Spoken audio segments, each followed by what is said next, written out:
The invention of tissue paper was an incredible milestone in history. It replaced traditional cleaning methods like using cloth towels or leaves, bringing speed and convenience. Don't you think so too? Today, I'm going to share with you an amazing way to make use of old tissue paper.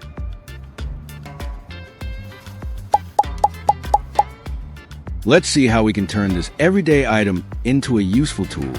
Don't forget to like and follow so you won't miss out on more cool tips. Now I need to turn this pile of shredded tissue paper into ash. I'm going to use alcohol as fuel to burn this pile of tissue paper. Alcohol burns cleanly and ignites easily, making it perfect for this purpose. But be careful.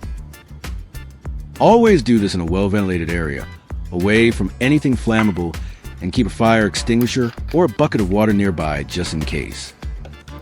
I'll pour a small amount over the tissues, just enough to soak them lightly, then carefully set it on fire.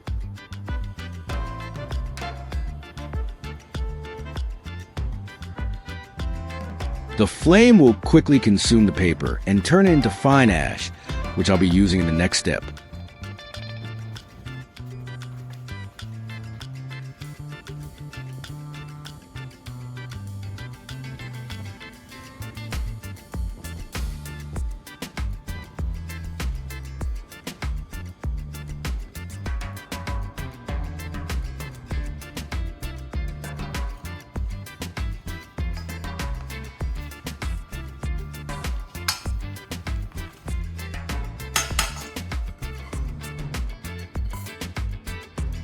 Once the burning is done, I'll carefully collect the remaining ash and scoop it into a small jar. You can use either a glass jar or a plastic container to store the ash. Just make sure it's clean and dry before you put the ash in. Glass is more heat resistant, but if the ash is cooled completely, plastic works just fine too.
These used batteries are no longer working, but we're going to try something interesting with them.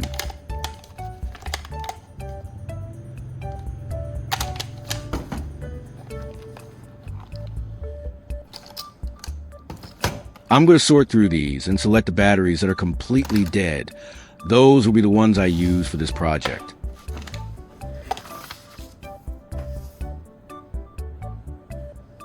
First, I need to remove the outer casing of the battery to get to the black powder inside.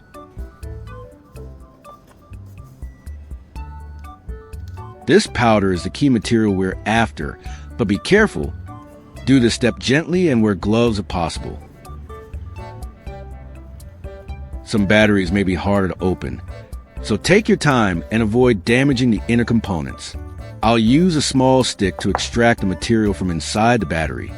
It might take a bit of scraping, but eventually you'll get the black powder out.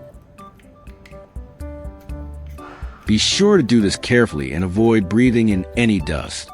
It's always best to work in a well-ventilated area.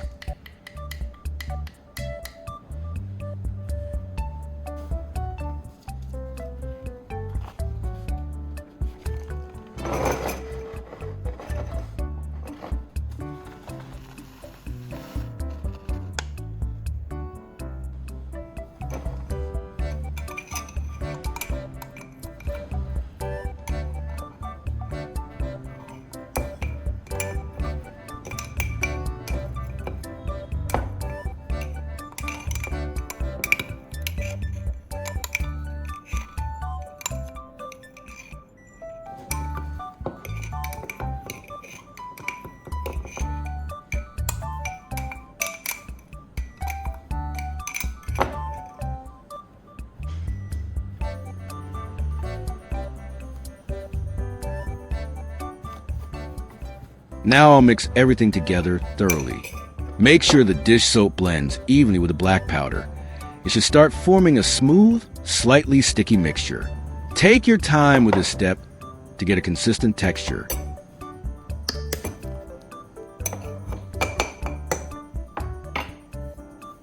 I'm going to use this mixture to restore rough plastic or worn-out rubber surfaces.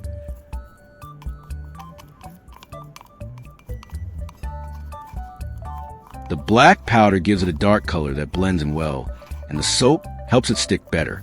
It's a simple way to bring back the look and feel of old materials without needing special tools.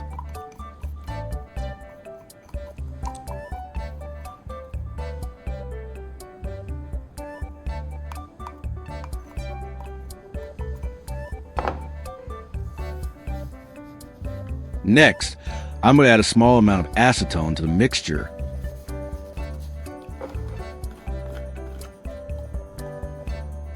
Acetone helps break down and soften materials, making the mixture easier to spread and allowing it to bond better with plastic or rubber surfaces. Be sure to use it in a well-ventilated area and avoid direct contact with your skin.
I'll use a sponge to apply the mixture.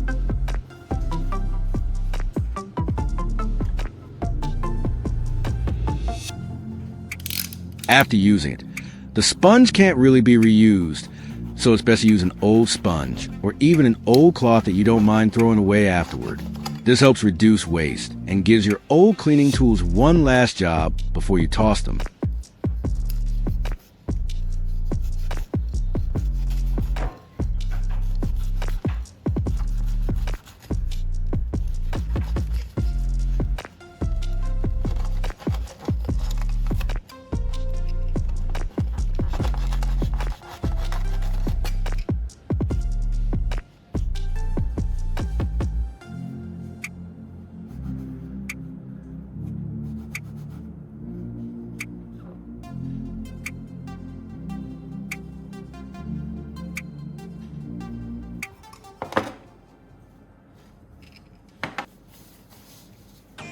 It's important to wear gloves during this process.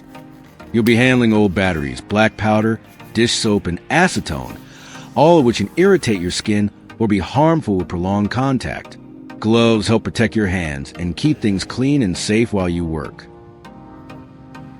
Now I'll apply the mixture directly onto the wheel surface. This is usually where the rubber or plastic has become dry, rough, or faded. Using the sponge, I'll gently rub the mixture onto the wheel in a thin, even layer. Make sure to cover all the worn-out areas, especially around the edges where the damage is most visible.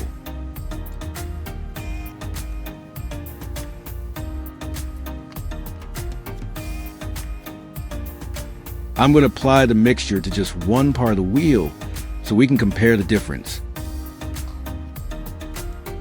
This way, you'll clearly see how much darker, smoother, and cleaner the restored side looks compared to the untreated one. It's a simple trick, but the result can be surprisingly effective.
Here's the result before and after applying the mixture to the rubber wheel. As you can see, the treated side looks noticeably darker and smoother. It almost looks like new again. The surface feels less dry and has regained some of its original texture and flexibility. It's a simple DIY restoration, but the improvement is clear and effective. And that's it, with just a few simple materials: old battery powder, dish soap, a bit of acetone, and some patience. You can give new life to worn-out rubber or plastic parts like wheels. It's an easy and low-cost way to restore old items instead of throwing them away. Give it a try and let me know how it works for you.